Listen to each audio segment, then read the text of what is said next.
जय हिंद। आज हम लोग पढ़ेंगे क्लास 10th का चैप्टर 3 का ऑब्जेक्टिव क्वेश्चन और ऐसे सवाल पढ़ेंगे जो आपके एग्जाम में आते हैं या आ सकते हैं। हम लोग तैयारी कर रहे हैं 2025 का 10th क्लास का। तो शुरू करने से पहले कुछ बेसिक्स बात है, उस बेसिक्स बात को समझते हैं और उससे रिलेटेड सवाल हर साल एग्जाम में आते हैं। तो पहले हम उस बेसिक्स बात को कर लेते हैं, फिर हम लोग सवाल की तरफ आगे बढ़ेंगे। सबसे जो पहला बात है, आपको कुछ नोट्स याद रखना है। जैसे नोट नंबर 1 करके आपको याद रखना है।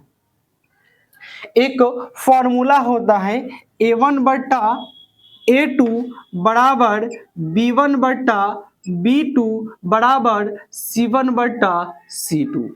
अगर ऐसा कहीं पे अगर आपको कंडीशन मिले तो इसका मतलब है कि रेखा समपाती है। रेखा कैसा है? समपाती।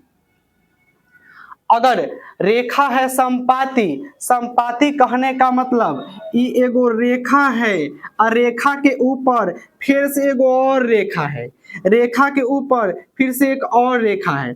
अगर दो रेखा एक दूसरे के ऊपर से रहे तो उस रेखा को हम लोग कहते हैं समपाती। अगर कोई रेखा होगा समपाती तो देखो ये जगह जगह पर एक दूसरे को छू रहा है, तो बार बार अगर छूछा कर रहा है तो इसका हल होगा अनंत।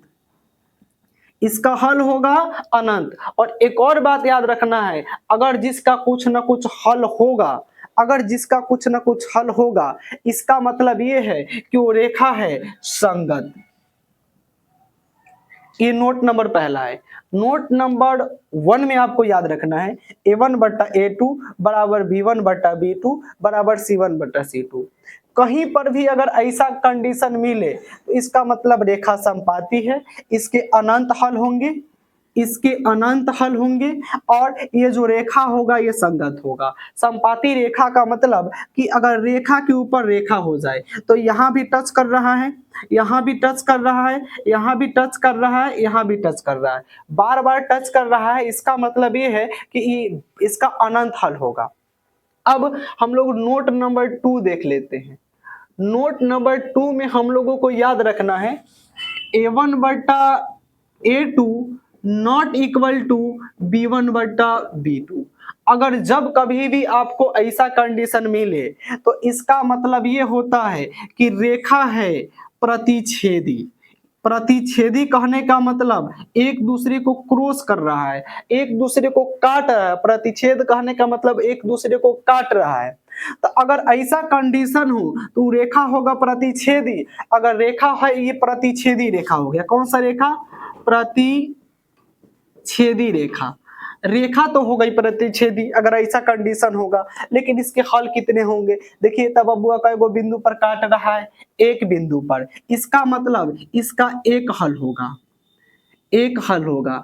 एक हल को हम लोग बोलते हैं अद्वितीय हल।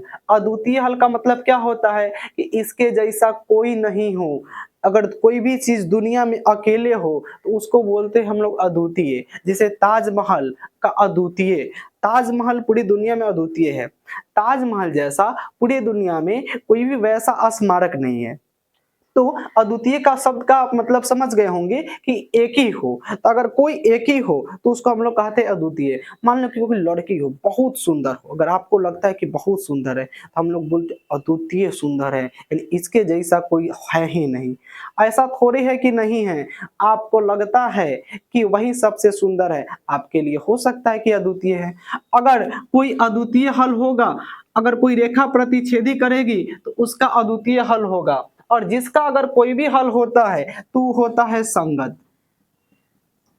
तो ये नोट नंबर 2 भी समझ में आ गया। अब हम लोग नोट नंबर 3 को देखते हैं। A1 बट्टा A2 बराबर B1 बट्टा B2 not equal to C1 बट्टा C2। अगर ऐसा कंडीशन कहीं पर भी मिले तो इसका मतलब रेखा समांतर है। समांतर कहने का मतलब ऐसे, अगर रेखा समांतर होगी तो एक दूसरे को कभी नहीं काटेगी, अगर एक दूसरे को कभी नहीं काटेगी, इसका कोई भी हल नहीं होगा, तो इसका एक भी हल नहीं होता है या कोई भी हल नहीं होता है, और जिसका कोई भी हल नहीं होगा वो होगा असंगत। अब ये तीन बात आपको याद रखना है, और ये तीन बातों में से आपके एग्जाम में कम से कम 2 सवाल आएंगे ही, नहीं आएगा ऐसा आज तक नहीं हुआ है, तो आपके भी एग्जाम में नहीं होगा। अब इससे रिलेटेड हम लोग कुछ ऑब्जेक्टिव क्वेश्चन को देखेंगे। तो अभी हम लोग जो थोड़ा देर पहले नोट्स 3 देखे, उस तीनों से रिलेटेड किस किस तरह के सवाल पूछे जा सकते हैं, उन सभी सवालों को एक एक करके देखते हैं।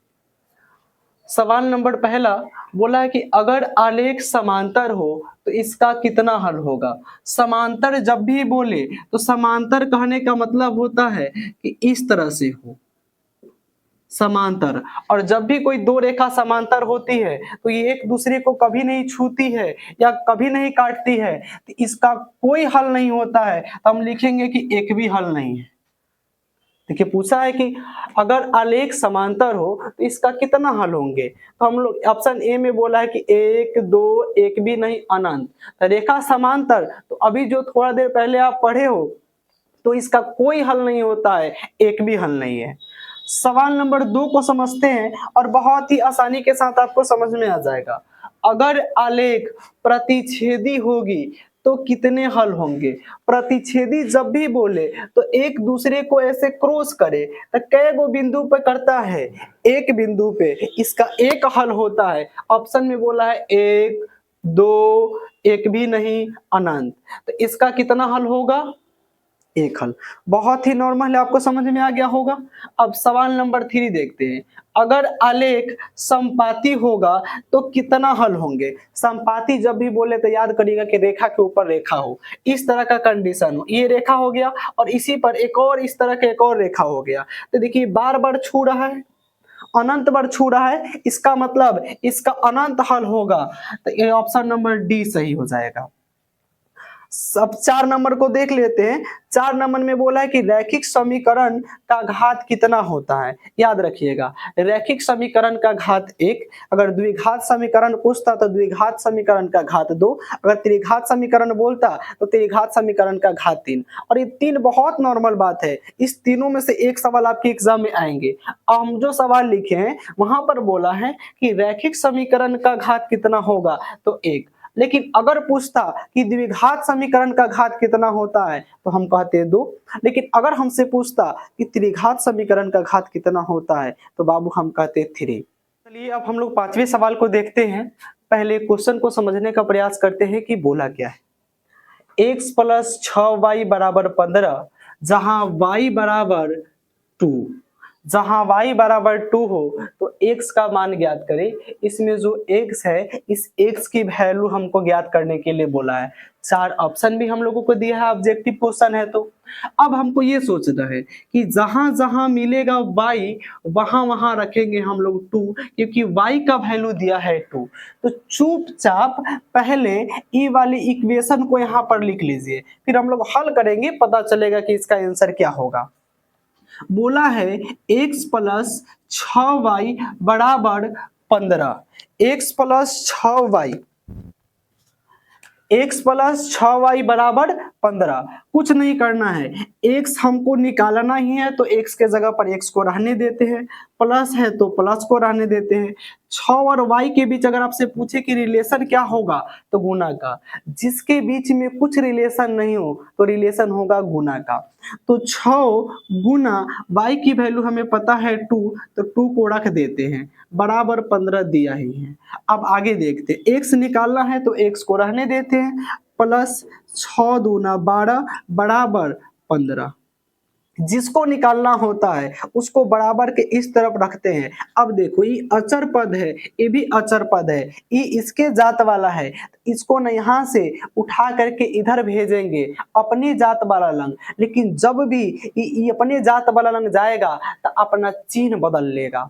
जब भी अगर यहाँ से यहाँ जाएगा तो अपना चिन्ह बदल देगा, अस्तित्व बदल जाता है। तो x = 15 और 12 इधर प्लस में है, इधर आएगा तो माइनस में हो जाएगा। तो x की जो वैल्यू आएगी 15 में से 12 घटेगा तो 3, और जहां अब मिलेगा 3 वही होगा इसका आंसर। ऑप्शन नंबर ए में बोला है 3, 2 5 सॉरी 4 5, तो ये सही हो गया। चलिए अब हम लोग सवाल नंबर 6 देखते हैं। पहले समझते हैं कि क्वेश्चन बोला क्या है। बहुत ही सुंदर क्वेश्चन है। बोला है कि निम्न समीकरण युग्म, जब भी दो समीकरण दिया जाता है तो उसको हम लोग युग्म बोलते हैं। निम्न समीकरण के युग्म कितने हल होंगे? एक तो बोला है कि कितने हल होंगे, आप ये बताओ। बोला है कि आलेख कैसा होगा, आलेख कैसा होगा तथा संगत होगा कि असंगत होगा। एक सवाल दिया है, हम दो समीकरण के एक समीकरण के सॉरी युग्म दिए गए हैं, अर्थात तो दो समीकरण दिए गए हैं। हमसे पूछा है कि कितने हल होंगे, आलेख कैसा होगा, संगत होगा या असंगत होगा। बहुत सुंदर क्वेश्चन है। इसमें 3-3 सवाल दिए हैं और हम इस तरह के सवाल ही सेटिंग किए हैं जिसमें तीनों बात एक ही में समेट लिया जाए और आपको हम आसानी से समझा सके। चलिए, आपको पता होगा जो x के साथ गुना हुआ रहता है उसको हम लोग कहते हैं a1, और यहाँ पर जो y के साथ गुना हुआ रहता है उसको हम लोग कहते हैं b1, और जो अचर पद होता है उसको हम लोग कहते हैं c1। यहाँ पर देखिए, यहाँ नीचे जो है ये होगा a2, x के साथ जो गुना हुआ होगा। ये जो y के साथ गुना हुआ होगा ये b2 है, और जो किसी के साथ गुना नहीं हुआ होगा ये c2 है। अब थोड़ा सा कंडीशन देखते हैं कि क्या हो रहा है। अब देखो, एक होता है a1 बटा a2। अब देखिए a1 बटा a2 कितना है देख लेते हैं, 2/4। a1 की वैल्यू 2 और a2 की वैल्यू 4। आगे देख लेते हैं b1 बटा b2 को थोड़ा देखते हैं, तो b1 की वैल्यू क्या होगी बाबू, 4, और बटा में b2 की वैल्यू कितनी होगी, 8। थोड़ा और देखते हैं, c1 बटा c2 को देखते हैं, तो c1 की वैल्यू 6 और c2 की वैल्यू 12। देखो 2 एकम 2, 2 दूना 4, 4 एकम 4, 4 दूना 8, 6 एकम 6, 6 दूना 12। अब देखो यहाँ भी 1/2, यहाँ भी 1/2, यहाँ भी 1/2, ये सब बराबर आ रहा है। तो ये जो कंडीशन बन के हमारे सामने आया ये इस कंडीशन में आया कि a1 बटा a2 बराबर b1 बटा b2 बराबर c1 बटा c2।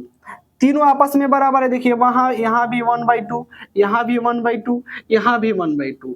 अगर ऐसा कंडीशन कहीं पे आता है तो ये जो रेखा होती है समपाती होती है। क्या होती है, समपाती होती है। तो एक तो हमको पता चल गया कि रेखा कैसा होगा। सॉरी, सबसे पहले हमसे पूछा है कि कितने हल होंगे। तो अगर रेखा ये बार बार आ रहा है तो ये रेखा रेखा समपाती आ गया। अगर रेखा समपाती आ गया तो समपाती रेखा का अनंत हल होता है। क्या हल होता है, अनंत हल होता है।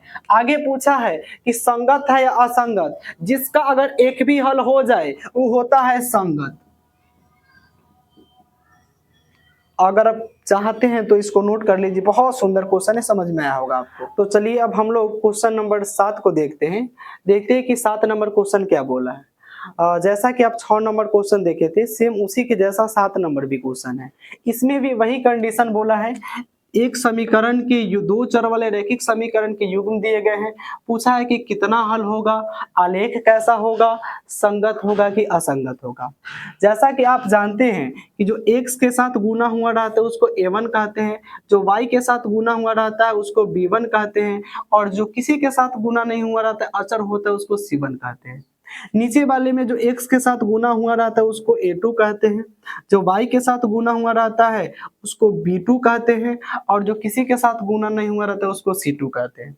सबसे पहला कंडीशन हम लोग करके देखेंगे a1 बटा a2। तो a1 की वैल्यू 3 है और a2 की वैल्यू 6 है। ये 3 एकम 3, 3 दूना 6, एक बार में ये कटा है। अब थोड़ा सा देखते हैं b1 बटा b2, b1 बटा b2। अगर ये इसके बराबर आएगा तब इसके बराबर हम करेंगे c1 बटा c2, अगर नहीं आएगा तो हम यहीं पे छोड़ देंगे। तो b1 की जो वैल्यू है ये 5 है और b2 की जो वैल्यू है 7 है। क्या ये 5 से 7 कटेगा? नहीं कटेगा। देखने से प्रतीत होता है कि ये जो कंडीशन निकल कर आएगा A1 बटा A2 not equal to B1 बटा B2। अगर जब कभी भी ऐसा कंडीशन आए तो इसका मतलब है कि रेखा जो है ये प्रतिच्छेदी है, रेखा प्रतिच्छेदी है। अगर रेखा प्रतिच्छेदी होगी, कहने का मतलब किसी एक जगह पे काटेगी, तो अगर एक ही जगह पे काट रही है इसलिए इसका एक हल होगा, एक हल होगा। तीसरा जो हमसे पूछा है कि संगत है या असंगत, अगर जिसका भी एक भी हल होगा, अगर जिसका भी एक भी हल होगा तो इसका मतलब यह है कि वो संगत होगा। तो इसका एक हल है तो इसलिए ये भी संगत होगी। चलिए क्वेश्चन नंबर अब 8 को देखते हैं। 6 और 7 की तरह ये भी सेम है, तो अगर वो दो सवाल अगर आपको समझ में आया होगा तो बहुत ही आसानी से ये भी आपको समझ में आ जाएगा। वही कंडीशन है कि रेखा कैसा होगा, कितने हल होंगे, संगत है या असंगत है। चलिए चेक करते हैं। आप जानते हैं कि यहाँ पर A1, यहाँ पर यहाँ पर B1 और यहाँ पर C1, उसके जस्ट नीचे वाला जो होता है इसको हम लोग कहते हैं B1, सॉरी A2, इसको हम लोग कहते हैं B2 और इसको हम लोग कहते हैं C2। करके देखते हैं, सबसे पहले करके देखते हैं A1 बटा A2। तो A1 बटा A2 3/6 कट गया 2 बार में, 1 बटा ये 2 आएगा। कौन बजा रहा है जानबूझ। 2 नंबर कंडीशन को हम लोग देखते हैं B1 बटा B2। तो B1 की वैल्यू 6/12, ये भी कट जाएगा 2 बार में। अब थोड़ा सा देखते हैं C1 बटा C2, तो C1 की वैल्यू 5 बटा में 11, ये नहीं कटेगा। देखने से स्पष्ट हो रहा है कि ये जो कंडीशन निकल कर आएगा A1 बटा A2 बराबर B1 बटा B2, B1 बटा B2 और नॉट इक्वल टू C1 बटा C2। अगर ऐसा कंडीशन जब कभी भी आपके सामने निकल कर आए तो जो रेखा होगी बबुआ, ये जो रेखा होगी ये रेखा होगी समांतर। अगर रेखा हो गई समांतर, कहने का मतलब ऐसे, तो एक दूसरे को जीवन में कभी नहीं काटेगी, कभी भी छूछा नहीं करेगी। जब कभी भी नहीं छुएगी इसका एक भी हल नहीं होगा, और जिसका एक भी हल नहीं होगा उस असंगत हो जाएगा। तो आपको निश्चित ये समझ में आया होगा। अगर अब ये पूरा वीडियो अगर आप कंप्लीट कर लेते हैं तो कम से कम आपको इस वीडियो से 3 नंबर आएंगे।